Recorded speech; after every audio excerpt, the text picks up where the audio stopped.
நம்ம கெமிஸ்ட்ரி புத்தகத்திற்கும் உலக நாடுகளுக்கு இடையிலான அமைதி ஒப்பந்தத்திற்கும் இடையில் கச்சிதமாக பொருந்தக்கூடிய ஒரே தனிமம் என்றால் அது யுரேனியம் தான். உலக நாடுகளே இந்த யுரேனியத்திற்காக தான் சண்டையிட்டு வருகிறது. இது குறித்து நாம் முழுமையாக தெரிந்து கொள்ள அதன் அபாயகரமான பிம்பத்தை தாண்டி ஏன் இது இவ்வளவு சக்தி வாய்ந்ததாக உள்ளது என்பதை அறிந்து கொள்வது அவசியம். அடிப்படையில் யுரேனியம் என்பது ஒரு கனமான வெள்ளி போன்ற கலர் இருக்கும் ஒரு உலோகமாகும். அறிவியல் உலகில் இது அதன் அணு எண் 92 மூலம் வரையறுக்கப்படுகிறது. அதாவது ஒவ்வொரு யுரேனியம் அணுவிலும் 92 புரோட்டான்கள் அதன் உட்கருவில் அதாவது நியூக்ளியஸில் இருக்கும். இது 1789ஆம் ஆண்டு ஜெர்மன் வேதியியலாளர் மார்ட்டின் ஹென்ரிச் கிளாப்ரத் என்பவரால் கண்டறியப்பட்டது. இதற்கு 8 ஆண்டுகளுக்கு முன்புதான் யுரேனஸ் கோள் கண்டறியப்பட்டதால் அதன் நினைவாக இதற்கு யுரேனியம் என பெயரிட்டார். நம் நட்பு வட்டாரத்தில் எப்போதும் ஊருக்கு செல்லும் போது தேவைக்கு அதிகமாக பேக் செய்யும் ஒருவர் இருப்பார். அவரது பெட்டியின் ஜிப் எப்போது வேண்டுமென்றாலும் திறக்கும். உள்ளே இருக்கும் ஆடைகள் விழும் என்ற நிலை இருக்கும். கிட்டத்தட்ட அது போன்ற ஒரு நிலைதான் யுரேனியத்திற்கும். அதன் உட்கருவும் அவ்வளவு பெரியது மற்றும் கனமானது என்பதால் அது நிலையற்றதாக இருக்கிறது. நிலைத்தன்மையை அடைவதற்காக அது தொடர்ந்து சிறு சிறு எனர்ஜி மற்றும் துகள்களையும் வெளியே தள்ளிக்கொண்டே இருக்கிறது. இப்படி உபரி ஆற்றலை வெளியேற்றும் இந்த செயல்பாட்டையே தான் நாம் கதிரியக்கம் அதாவது ரேடியோ ஆக்டிவிட்டி என்கிறோம். யுரேனியம் நீங்கள் நினைப்பது போல அவ்வளவு அரிதான ஒன்றல்ல. இது தங்கம் அல்லது வெள்ளியை விடவும் அதிக அளவில் கிடைக்கக்கூடியது.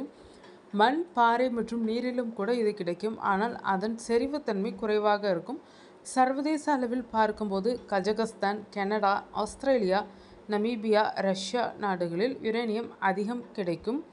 இது மற்ற உலோகங்களைப் போலவே சுரங்கங்கள் மூலம் வெட்டி எடுக்கப்படுகிறது. சுரங்கத்திலிருந்து வெட்டி எடுக்கப்படும் யுரேனிய தாதுவை சுத்திகரித்து தூளாக மாற்றும்போது அது மஞ்சள் நிறத்தில் இருக்கும். இதனால் இதனை எல்லோ கேக் என்று அழைப்பார்கள். இயற்கை யுரேனியம் பெரும்பாலும் U-238 நிலையானது, ஆனால் பெரிய அளவில் ரியாக்ட் செய்யாதவே இருக்கும். மிகச்சிறிய அளவில் மட்டுமே U-235 ஆக கிடைக்கும். இந்த U-235 தான் வெடிப்புகளை நிகழ்த்தும் பண்புகளை கொண்டவை. இதனால் நமக்கு கிடைக்கும் யுரேனியங்களில் U-235 சதவீதத்தை நாம் அதிகரிக்க வேண்டும். இதுவே செறிவூட்டல் அதாவது ஆங்கிலத்தில் என்ரிச்மெண்ட் என்று அழைக்கப்படுகிறது. U-235 ஆனது U-238 விட சற்று எடை குறைவானது. இதனால் யுரேனியத்தை வாயுவாக மாற்றி சென்ட்ரிஃபியூக் எனப்படும் உயரமான குழாய்களில் அதிவேகமாக சுற்ற வைப்போம். அப்போது அதிக எடையுள்ள U-238 சுவர்களில் தள்ளப்படும். எடை குறைந்த U-235 மையப்பகுதியில் தங்கிவிடுகிறது. இதை தான் செறிவூட்டல் ப்ராசஸ் என்கிறோம். ஒரு அணு உலையில் ஒரு நியூட்ரானை கொண்டு யுரேனியம் அணுவை தாக்குவோம். அந்த அணு இரண்டாக பிளந்து பெருமளவிலான வெப்பத்தையும் வெளியிடும். அத்தோடு பல நியூட்ரான்களையும் அது வெளியிடுகிறது. அந்த புதிய நியூட்ரான்கள் மற்ற அணுக்களை தாக்கி அவற்றையும் பிளக்க செய்கின்றன. இதுவே செயின் ரியாக்ஷன் எனப்படும். அணுமின் உற்பத்தி நிலையத்தில் மிகவும் கட்டுப்படுத்தப்பட்ட சூழலில் இந்த செயின் ரியாக்ஷன் நடத்தப்படும். அங்குள்ள கண்ட்ரோல் ராட்கள் உபரி நியூட்ரான்களை உறிஞ்சிவிடும். இதனால் அது அணுகுண்டுகளைப் போல வெடித்து சிதறாது. இதனால் ரியாக்ஷன் சீராக தொடர்ந்து மின்சாரம் உற்பத்தியாகிறது. இதில் கவனிக்க வேண்டியது என்னவென்றால் இந்த ஒட்டுமொத்த ப்ராசஸும் ஒரு நொடிக்கும் குறைவான நேரத்தில் நடந்து முடியும். எனவே யுரேனியத்தின் செறிவூட்டல் ரொம்பவே முக்கியம். சாதாரண மின்விளக்குகளுக்கு மின்சாரம் தயாரிக்க பயன்படுத்தப்படும் அதே யுரேனியம் அணுகுண்டுகளுக்கும் பயன்படுத்தும் என்பதால் உலக நாடுகள் இதை கூர்ந்து கவனிக்கிறது. இது அனைத்தும் அதன் தூய்மை அளவை அதாவது செறிவூட்டல் நிலையை பொறுத்தே அமைகிறது. இந்த அணுசக்தி கேமில் யுரேனியம் மட்டுமின்றி புளுட்டோனியம் 94, தோரியம் 90 உள்ளிட்டவை பயன்படுத்தப்படும்.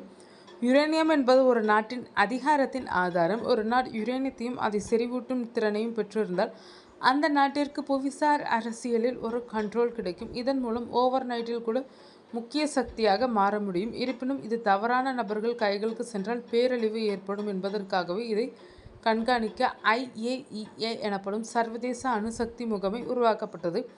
இந்த அமைப்பு உலகெங்கும் உள்ள ஆய்வகங்களை ஆய்வு செய்யும். உலக நாடுகளிடம் உள்ள யுரேனியம் கையிருப்பை கண்காணிக்கும். யுரேனியம் மின்சாரத்திற்காக பயன்படுத்தப்படுகிறதா அல்லது அணு ஆயுதங்களுக்காக என்பதை இது உறுதி செய்கிறது. சர்வதேச அளவில் இப்போது வடகொரியா தனது செறிவூட்டல் பணிகளை வேகமாக மேற்கொண்டு வருகிறது.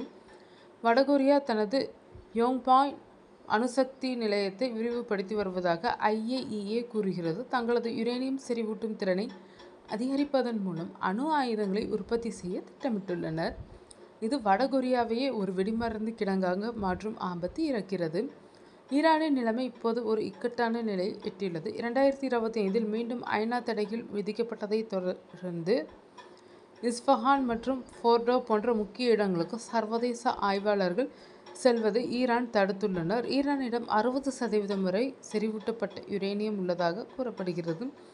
இது இன்னும் ஆயுத தரம் 90% இல்லை என்றாலும் சீக்கிரம் அந்த தரத்திற்கு எடுத்து செல்ல முடியும் என உலக நாடுகள் அஞ்சுகின்றனர். இப்போது வளைகுடாவில் நடந்து வரும் மோதல்களும் கூட இதை மையப்படுத்தியே உள்ளது. யுரேனியம் என்பது ஒரு அதிசயம் மற்றும் ஆபத்து ஆகிய இரண்டும் கலந்தது. பூமி மாசு அடைவதை தடுத்து கார்பன் இல்லாத எனர்ஜியை இது வழங்க முடியும். அதே நேரம் நாகரிகத்தையே அழிக்கும் கருவியாகவும் மாற முடியும். அதனால் தான் மனித வரலாற்றையே அரசியல் ரீதியாக மிகவும் உற்று கவனிக்கப்படும் தனிமமாக இது இன்றும் நீடிக்கிறது.